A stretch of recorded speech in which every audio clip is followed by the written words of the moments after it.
Jeff, of all the decisions that have backfired on NBA teams this season, I'm going with the Kings and their decision to fire coach Mike Malone and do it with such terrible timing.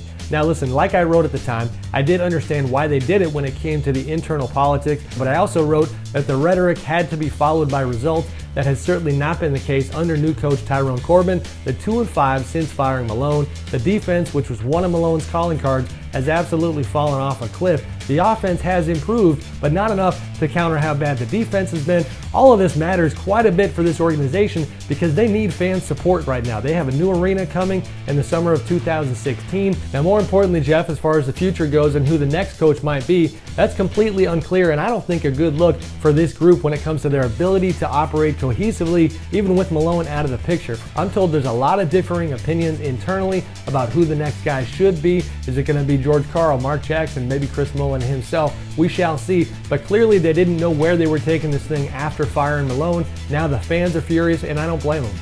Sam, the worst move made this season is the Charlotte Hornets signing guard Lance Stephenson during free agency. The Hornets had a promising year under Steve Clifford last year, making the playoffs and losing to the Miami Heat in the first round.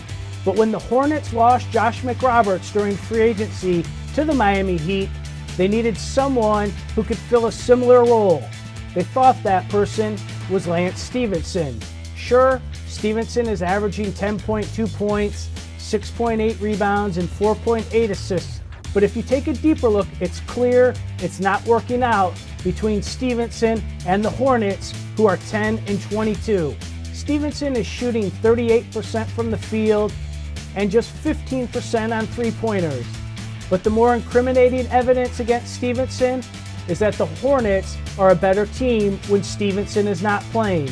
And all of this proves that Stephenson is not the right fit for the Hornets, and ultimately the Hornets made a mistake when they signed Stephenson during free agency.